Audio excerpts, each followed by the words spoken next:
Thank you.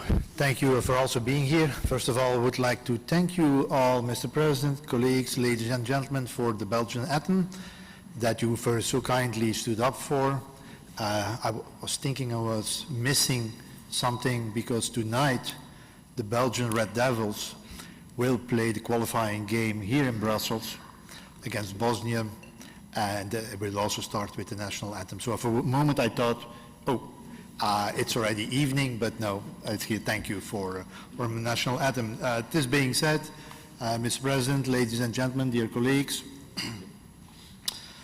terrorism is a significant threat to peace and security, to prosperity and people. These are the wise words of Mr. Ban Ki-moon, the Secretary General of the United Nations, very recently. And it is with these wise words of Mr. Ban Ki-moon, that are, of course, as representative of the Belgian financial sector, that I would warmly welcome you to Brussels, although the temperature is dropping. Last week it was 25, today it will be 15. To Brussels, the capital not only of the European Union, but also of the NATO and of the Kingdom of Belgium.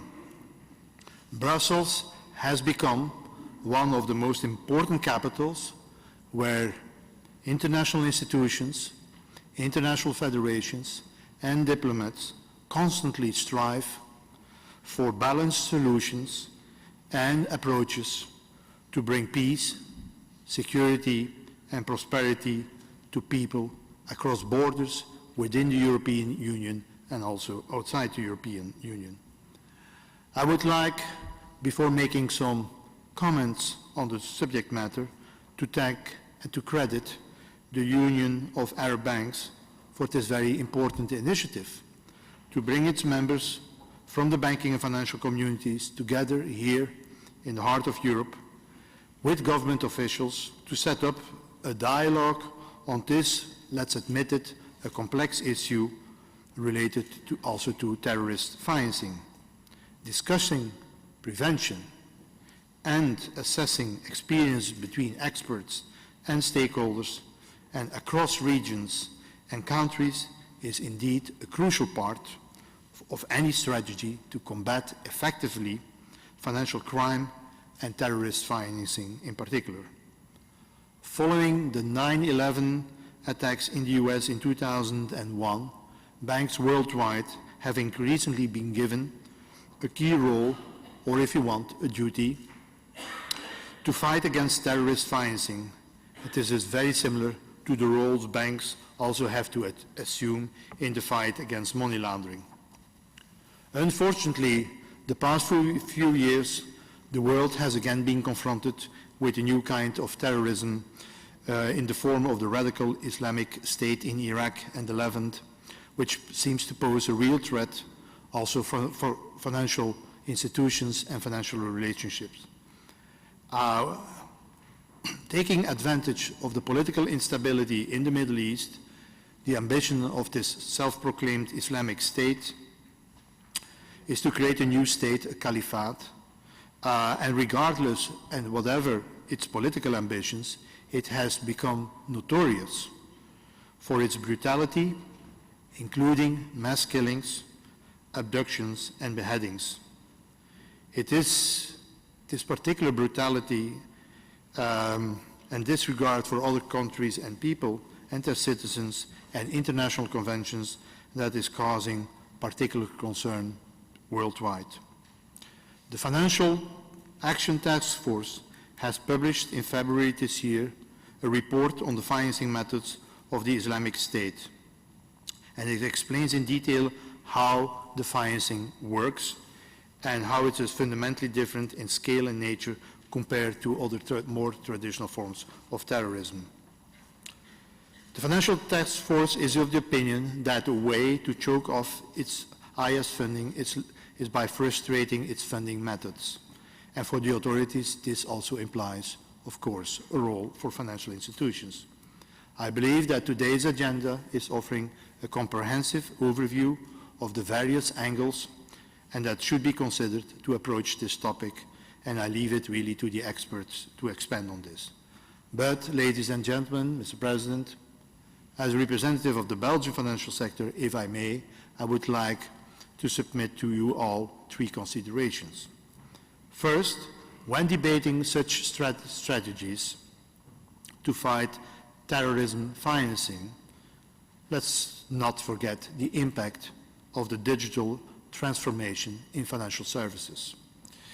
It is rapidly expanding, rapidly impacting all aspects of finance and financial institutions.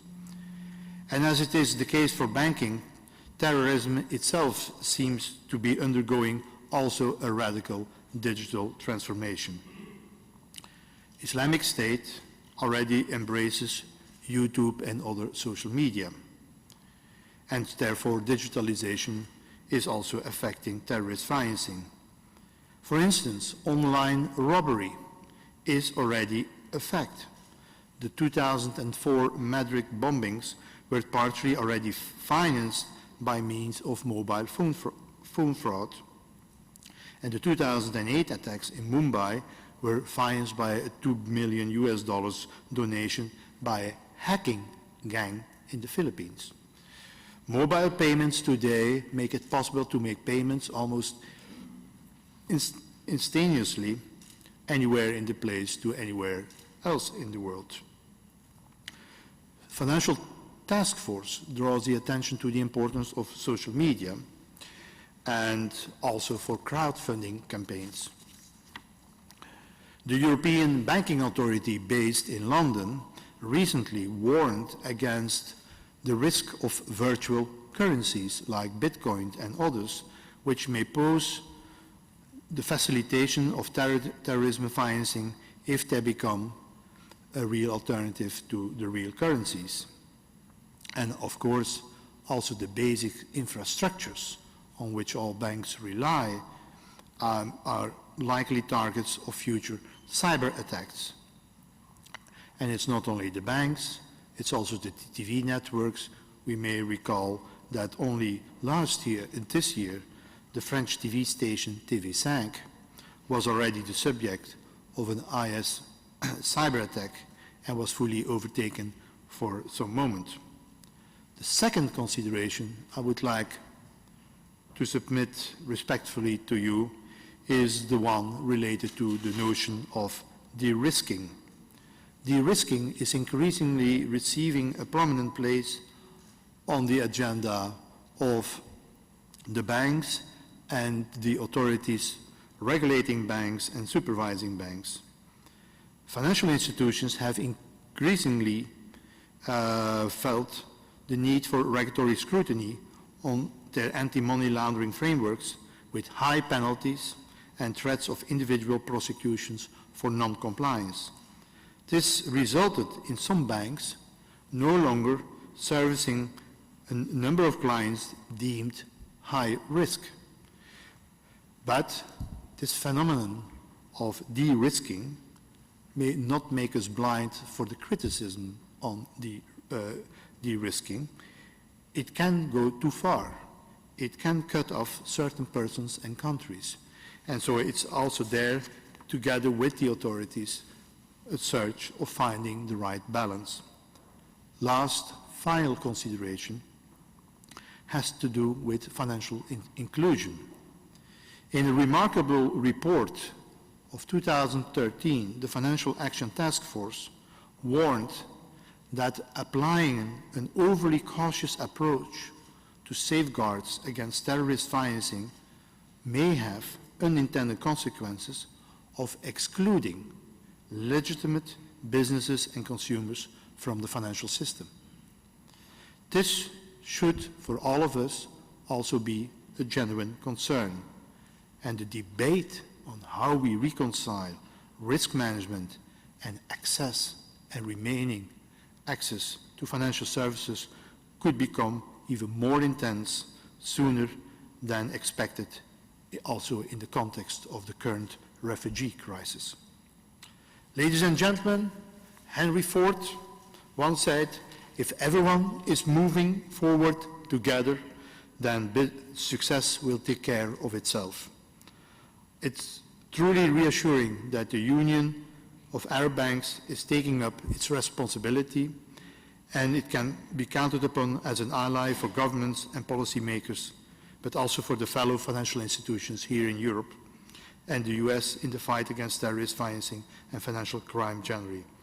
I truly wish you all and all the participants a very fruitful conference here in Brussels, and I'd like to thank you for your attention.